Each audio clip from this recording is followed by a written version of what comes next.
सुबह के 6 बज रहे थे। नन्ही घर के कामों में पागलों की तरह जुटी थी। उसे डर था कि कहीं देर ना हो जाए, वरना सास की कड़वी बातें सुननी पड़ेगी। सास बोली, बहू नाश्ता बना कि नहीं, या अभी तक मायके के ही सपने देख रही है? उठ भी जा महारानी। नंदनी बेचारी घबराते हुए बोली, जी माँ जी, बस चाय छान कर ला रही हूँ, अभी लाती हूँ। जल्दबाजी में जैसे ही नन्ही चाय का भारी पतीला उठाती है, अचानक उसका हाथ फिसल जाता है। सारा फर्श चाय से भर गया और कीमती चाय पत्ती बर्बाद हो गई। सास बिजली की तरह रसोई में पहुंचती है। अरे सत्यानाश, सुबह सुबह फिर से नुकसान। तुझे पता भी है ये चाय की पत्ती मेरा बेटा अमेरिका से लाया था? उतनी चाय पत्ती में तेरे गरीब बाप का पूरा घर चल जाता। अब क्या तेरा फटीचर बाप मेरा पैसा देगा? नन्नी बोली, गलती हो गई माँ जी, हाथ फिसल गया था। सास बोली, फिसल ही जाएगा। जिसे पुश्तैनी गरीबी की आदत हो, उसे महंगी चीजों की कद्र कहाँ। जा पहले ये गन साफ कर और फिर से चाय बना। दोपहर को सास की लाडली बेटी पीहू अपने ससुराल से आती है। सास उसे देखते ही निहाल हो जाती है। नंदनी ट्रे में नमकीन और बिस्कुट लेकर आती है। सास बोलती है, ये क्या है? मेरी बेटी को तूने अपने मायको वाले जैसा समझा है क्या, जो ये सड़क छाप नमकीन खिला रही है? जा बाहर से गर्मा गर्म समोसे और जलेबी लेकर आ। मेरी बेटी शाही घर की है, तेरी तरह झोपड़ी से नहीं आई। नन्ही बोली, माँ जी अभी खाने का समय होने वाला था, इसलिए हल्का नाश्ता लाई थी। पीहू उसकी ननद बोलती है, छोड़ो ना माँ, भाभी ने शायद अपने मायके में इतनी बड़ी रसोई देखी ही नहीं होगी, तभी तो चकरा जाती है कि क्या बनाओ और क्या नहीं। गरीब की बेटी है ना, बड़े घर में आ जाए तो ऐसा ही होता है। नंदनी चुपचाप रसोई में चली जाती है। काम करते वक्त अचानक एक कांच की प्लेट टूट जाती है। उधर से सास की आवाज आती है, वाह, अब तो तोड़फोड़ मची ही रहेगी। आखिर धन्ना सेठ के यहाँ जो शादी हो गई है इसकी। तोड़ बहू तोड़, वरना पता कैसे चलेगा कि ससुराल वाले तेरे करोड़पति हैं। कुछ दिन बाद नन्ही के बूढ़े माता उससे मिलने आते हैं। उनके हाथ में एक साधारण सा मिठाई का डिब्बा था। सास उन्हें देखते ही मुंह बना लेती है और सोफे पर भी नहीं बैठने देती। नन्ही की माँ बोलती है, समधन जी, अपने बच्चे की याद आई तो बस चले आए, ये थोड़ी मिठाई है।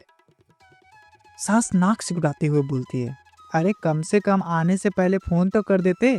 और ये मिठाई, छी, इसे वापस ले जाइए, हमारे यहाँ कुत्ते भी ऐसी मिठाई नहीं सूंघते। अपनी गरीबी की पोटली यहाँ मत खोलिए। नंदनी के पिता अपनी फटी हुई चप्पल और पुराना कुर्ता देख शर्मिंदा हो जाते हैं। नंदनी खिड़की से अपने माता पिता को झांकती हुई कमर और नम आंखें देखती अपने माता पिता की झुकती हुई कमर और नम आंखें देखती है। उस पल उसके दिल में कुछ टूट जाता है।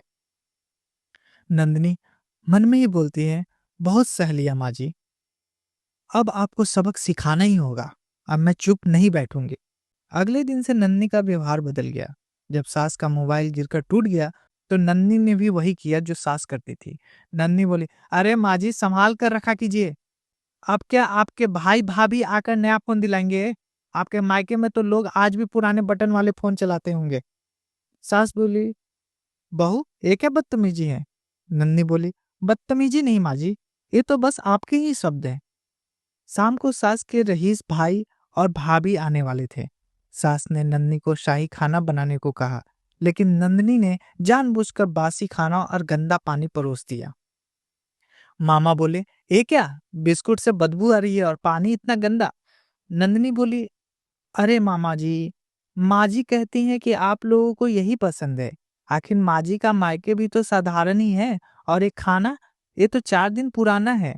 माँ जी ने कहा मेहमानों को यही खिला दो ताकि पैसा बच जाए।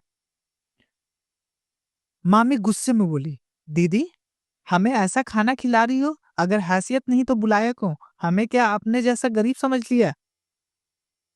पहली बार सास को गरीबी और औकात का ताना अपनों से मिला। उनके भाई भाभी उन्हें खड़ी खोटी सुनाकर चले गए।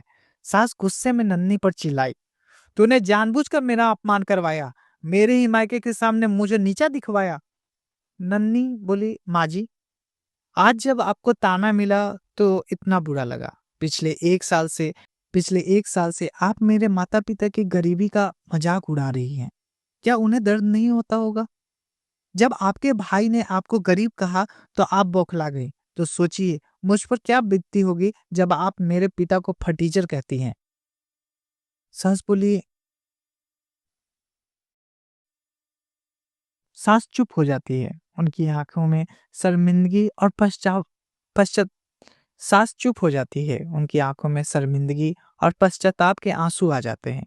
नन्ही बोली, रिश्ते पैसों की तिजोरी से नहीं रिश्तों पैसों की तिजोरी से नहीं, सम्मान से चलते हैं माँ जी। अगर आप दूसरों के माँ बाप को सम्मान नहीं देंगे तो दुनिया आपको भी चैन से नहीं जीने देगी। सास को अपनी गलती समझ आ गई। उन्होंने नन्ही का हाथ पकड़ा और माफी मांगी। उस दिन के बाद उस घर में गरीबी का ताना कभी नहीं गया।